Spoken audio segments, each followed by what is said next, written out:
So I've started creating more content here for YouTube because we don't know what's going to happen to TikTok. I have an audience of over 5,000 there. We've cultivated community and conversations, and there's things that frustrates the hell out of me about TikTok, but there are things that I absolutely love and adore about the way that that app works and the way that we can communicate with one another. So I was looking for the most logical next place to go, and that was here on YouTube. But last week, I also started creating some videos that could live here on YouTube and also be connected to my website, talking about the 3 pillars of my work, which is that all ethical relationship and all leadership, ethical leadership requires curiosity, respect, and accountability. Now, the thing is that through the years, I've come to recognize that we use similar words. We could use exactly the same word and mean something completely different by it. So something really impactful is to make sure that we have the same definition of something, right? That we're working from the same definition. So I wanted to have those definitions. How do I define curiosity, respect, and accountability? I wanted to have those living on my website so that people would have an understanding of the premise that we're coming from, right? So that we can have this conversation agreeing on the definitions of the words we're using.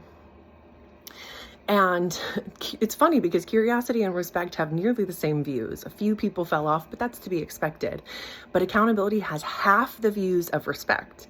So that means that 12 people fell off between curiosity and accountability, and 7 of them between respect and accountability, which is interesting to me because I think one of the things that we become afraid of, I think we're genuinely all doing our best, but I think we're also all genuinely afraid that we've been causing harm and maybe we're the bad guy, and we're not prepared to face that. Our entire construct, our entire worldview, our entire self-perception would be challenged, and we just don't think that we can handle that. And so we avoid the discomfort of actually finding out the ways in which we could show up in the world that deepen our connection to the people in the world around us, rather than us putting barriers between ourselves and the people around us by continuing to normalize things that are actually quite harmful to the people around us. And so I'd be curious to know, did people stop after respect because they're like, oh shit, I don't want to go there? Once I know the definition of accountability, now I'm going to need to compare it to the way that I've been showing up in the world. And I might need to change some things, and that feels uncomfortable, and I feel dysregulated even thinking about it. But maybe that's not true. Maybe it is. Who knows? But if that is true for even one person, I would challenge you, and because I challenge myself, to recognize that it is really important that we become comfortable with being uncomfortable. There is no true connection without it. And without that connection to the people in the world around us, that authentic, ethical connection to the people in the world around us, them knowing themselves to be safe with us, without that, there's no joy for us. Everything's going to sit at surface level.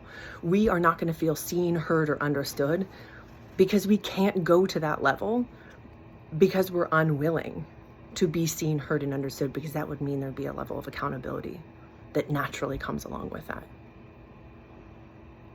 And I think where we have this epidemic of loneliness, of depression, of people feeling disconnected from themselves and the world around them, to me, it's a matter of do we want to keep suffering from loneliness, feeling disconnected from ourselves, from our humanity, from our family, friends, the people around us? Do we want to continue in that life, in that pattern? Or wouldn't we rather feel deeply connected to the people around us and sometimes have to address the harm we've done? Because I don't think most people are pervasively harmful. But it will get to that place if we decide that our intentions are good, and so then we're not responsible for our actions. We will be normalizing harm, whether we mean to or not. And I also think we need to divest from the concept of good and bad people. I don't think there's any such thing.